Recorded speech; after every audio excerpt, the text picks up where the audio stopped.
प्रणाम दर्शकों, सत्यमेधा astro research में हम आपका स्वागत करते हैं। आज हम आपके लिए दो बहुत अच्छे टॉपिक लेकर के आए हैं, जिसमें हम डिस्कस करेंगे भाव और ग्रह के ऊंच नीच अवस्थाओं के बारे में। इसमें सामान्यतः बहुत सारी भ्रांतियाँ होती हैं विभिन्न प्रकार के। कम जानकारी या जिन्हें अच्छी जानकारी नहीं होती है वो लोग अधिकतर कंफ्यूज हो जाते हैं। ज्योतिष का जो साधारण या अवधारणा है, कॉन्सेप्ट है, उसमें उच्च नीच यानी कौन सा ग्रह उच्च का है, कैसा नीच का है, उसमें बहुत सारे कह सकते हैं कन्फ्यूजन या भ्रांति विभिन्न प्रकार की उत्पन्न होती है, जिससे जातक अपना अमूल्य समय, अमूल्य निधि या पैसा या फिर एक प्रकार का कह सकते हैं मानसिक अशांति में भी खो जाता है। जातक कभी कभी ऐसा भी देखने में आया है कि एक फोबिया का शिकार हो जाता है। उदाहरण के लिए, मेरा तो सूर्य नीच का है, मैं सरकारी नौकरी के लिए प्रयास कैसे करूं, क्यों करूं? मेरा तो मंगल नीच का है, मैं मांगलिक मेरे अंदर गुण आ जाएंगे, मैं इसको कैसे ठीक करूं? और वो उसी विभिन्न प्रकार के फोबिया में या विभिन्न प्रकार के अवधारणा में वो जीता रहता है। इसमें आवश्यकता होती है सही ज्ञान, सही तरीके से सही लोगों तक पहुंचना। आज हम आपके लिए दो टॉपिक प्रस्तुत कर रहे हैं। सबसे पहले आज हम जानना चाहेंगे ग्रह के बारे में सामान्य जानकारी। सामान्य जानकारी इसलिए क्योंकि हम उन दर्शकों का भी ध्यान रख रहे हैं जो ज्योतिष विद्या में शून्य है। ज्योतिष विद्या में बहुत अभी उनका ग ख ग घ या ABCD से वो स्टार्ट कर रहे हैं। उनके लिए भाव का जानना, ग्रह का नेचर, ग्रह की प्रकृति जानना, भाव की प्रकृति जानना, भाव के लक्षण जानना तथा उच्च नीच, जो ग्रह उच्च के हैं, नीच के हैं, ग्रह के वक्री कैसे होते हैं, मार्गी ग्रह क्या होते हैं, क्या मारक ग्रह क्या होते हैं, मारक ग्रह, वक्री ग्रह जीवन में किस प्रकार के समस्या उत्पन्न करते हैं, यह प्रकार का एक समायोजित करके आज हम आपके लिए दो टॉपिक लेकर के आए हैं। प्रथम टॉपिक में हम भाव के बारे में, पहले टॉपिक में हम भाव के बारे में चर्चा करेंगे। भाव और भाव विवरण ग्रह के बारे में। जैसा आप इस टीचिंग बोर्ड पर देख सकते हैं, यहाँ पर कुछ हम सूक्ष्म बिंदु या बहुत छोटे बिंदु हम आपके लिए प्रस्तुत कर रहे हैं और उसको समझाने का प्रयास कर रहे हैं। सबसे पहले हम ग्रह के बारे में बात करेंगे। ग्रह जिसे हम प्लैनेट भी कहते हैं विज्ञान की भाषा में, साइंटिफिक भाषा में उनको हम प्लैनेट कह रहे थे, लेकिन ग्रह एक देव के रूप में होते हैं। ग्रह देव होते हैं क्यों? क्योंकि जो कॉस्मिक ऊर्जा होती है, जो हमारी ब्रह्मांडीय ऊर्जा है, ये उस ब्रह्मांडीय ऊर्जा को हम जीव तक पहुंचाने का कार्य करते हैं। यानी इनकी गोपनीय गुप्त ऊर्जा जो दिखाई नहीं देती है सूर्य और चंद्रमा को छोड़ करके, लेकिन वो ऊर्जा जातक के शरीर पर, उसके मन पर यानी उसके साइकोलॉजी पर और उसके फिजिक पर, दोनों पर बहुत गहरा प्रभाव डालती है। और इस गहरे प्रभाव से जातक कभी शुभाशुभ में बहुत आनंदित होता है तो कभी कष्ट और दुख में बहुत पीड़ित भी होता है या कष्ट भी बहुत ज़्यादा झेलता है, जिससे उसे मन बहुत खिन्न हो जाता है कि आखिर ऐसा चीज़ हमारे ही द्वारा, हमें ही क्यों, हम अच्छा कर रहे हैं फिर भी हमारे साथ गलत क्यों?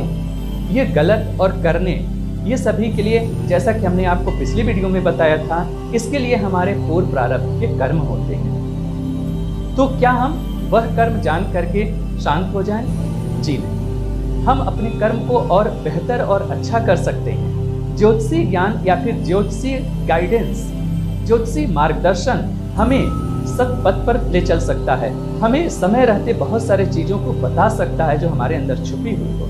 एक उदाहरण लीजिए, हमारे अंदर पराक्रम बहुत अच्छा है लेकिन हमें पता नहीं। ज्योतिषी मार्गदर्शन के द्वारा इस चीज़ को हम जान सकते हैं, समझ सकते हैं और हम अपने जीवन शैली में या फिर अपने विचार शैली में या फिर अपने आहार शैली में, ध्यान रखें, आहार, विहार, विचार, ये तीनों जीव यानी मनुष्य के लिए बहुत महत्वपूर्ण होते हैं। यही तीनों चीज ऐसे होते हैं जिससे जीव का संस्कार और जीव के कर्म निर्धारण होता है। आइए सबसे पहले हम ग्रह देवों पर चलते हैं। सूर्य देव, चंद्र देव, मंगल देव, शुक्र देव, शनि देव, बृहस्पति देव, राहु देव, केतु देव, ये जितने भी हमारे 9 प्रकार के ग्रह हैं, इनमें हम प्लूटो ग्रह को भी शामिल कर रहे हैं। लेकिन कुछ ऐसी परिस्थिति बस जब हम एडवांस प्रेडिक्टिव एस्ट्रोलॉजी की क्लास स्टार्ट करेंगे तो उसमें हम इनको शामिल करके उनको अच्छे तरीके से प्रिडिक्शन में हम शामिल करके आप दर्शकों तक पहुंचाएंगे। लेकिन फिलहाल अभी हम 9 ग्रह पर फोकस कर रहे हैं, ध्यान केंद्रित कर रहे हैं, जिसमें हमारा सूर्य से लेकर के